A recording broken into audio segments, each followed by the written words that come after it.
बिस्मिल्लाहिर्रहमानिर्रहीम नहमदुहु व नसल्ली अला रसूलिल करीम। नाज़रीन इकराम, अस्सलाम वालेकुम।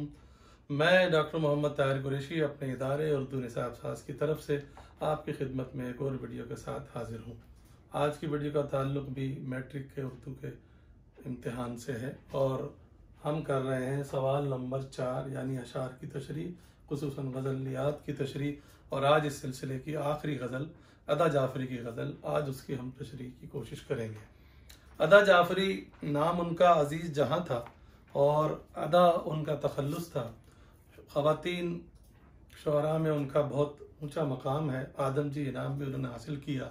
कई उनके मजमूए हैं। हुकूमत पाकिस्तान ने भी उनको उसने कारकर्दगी का इनाम दिया।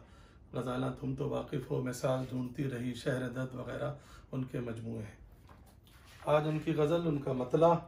ये गज़ल वैसे उस्ताद अमानत अली ख़ान ने बहुत ही दिलकश अंदाज से गाई भी है। होठों पे कभी उनके मेरा नाम ही आए, आए तो सही बरसरे इल्ज़ाम ही आए।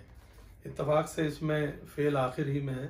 जैसा कि हमने कहा था कि शेर को आसान करने के लिए उसको जुमला बनाएं, और जुमला बनाने का उसूल ये बताया गया था कि फ़ेल अगर शुरू या दरमियान में हो तो आखिर में ले आएँ। तो यहाँ आखिर ही में है। बहरहाल बाकी अल्फाज को ऐसे देखिए, अगर हम बोलते तो कैसे बोलते।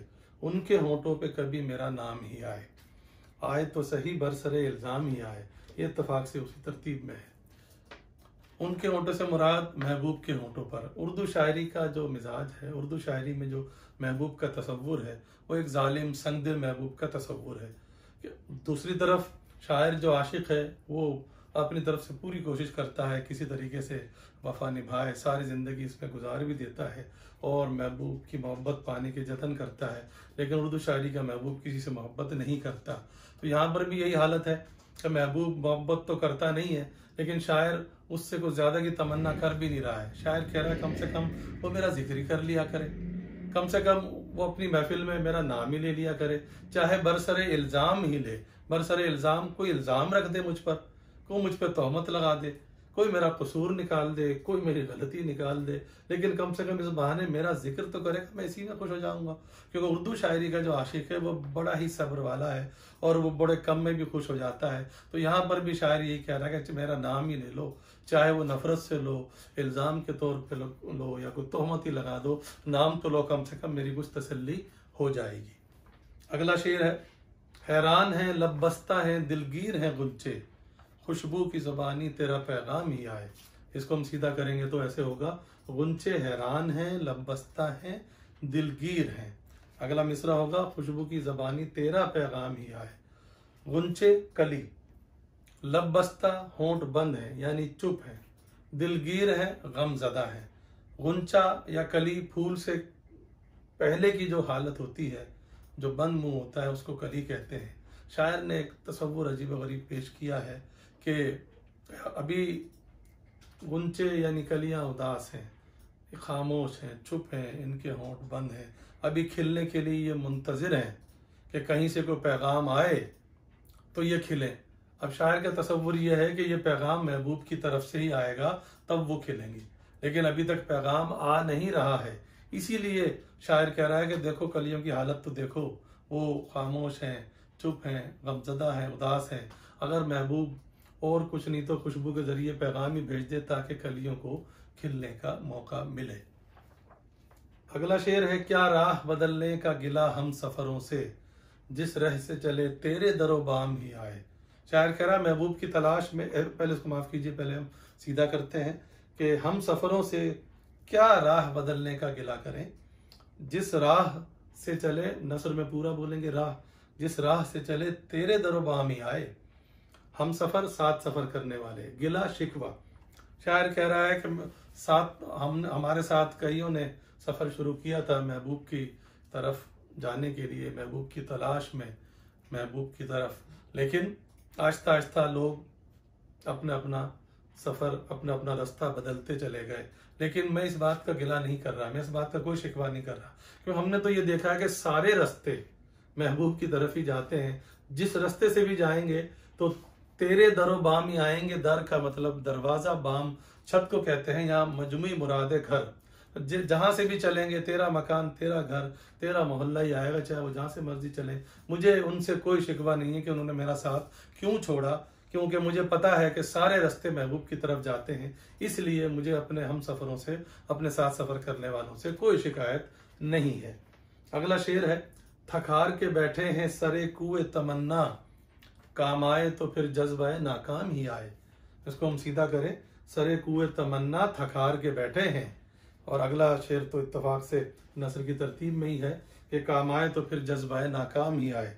सरे कुए तमन्ना, कू कहते हैं गली कूचे को, तमन्ना की गली के कोने पर, यानी तमन्ना की गली में, आरजू की गली में कोने पे, आरजू की गली मजाजन कहा गया, यानी महबूब की गली में हम थकार के बैठ गए हैं कि महबूब को हासिल करने के लिए हमने 100 जतन किए, लेकिन महबूब हमें हासिल नहीं हुआ। हम थकार के बैठ गए हैं, लेकिन हमें ये भी अभी भी ये उम्मीद है, अगर कभी काम आया तो हमारा नाकाम जज्बा, जो अभी तक तो नाकाम है, लेकिन अगर अभी काम आया तो हमारे जज्बा, जो हमारे अंदर महबूब की मोहब्बत है, ये जो अंदर तपिश और हरारत है, ये जज्बा ही हमारे काम आएगा, जो फिलहाल तो नाकाम है, लेकिन जरूरी नहीं कि आगे भी नाकाम हो। तो इसलिए हम बैठ गए हैं कहीं और हम जा नहीं रहे कि कभी तो महबूब का दीदार नसीब होगा। ये नाकाम जज्बा कभी ना कभी हमारे जरूर काम आएगा।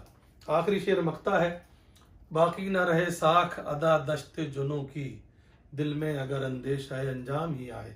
अगर उसको हम सीधा करें, अदा दश्ते जुनों की साख बाकी ना रहे, दिल में अगर अंदेशा अंजाम ही आए, वो इत्तेफाक से नस्र की तरतीब में है।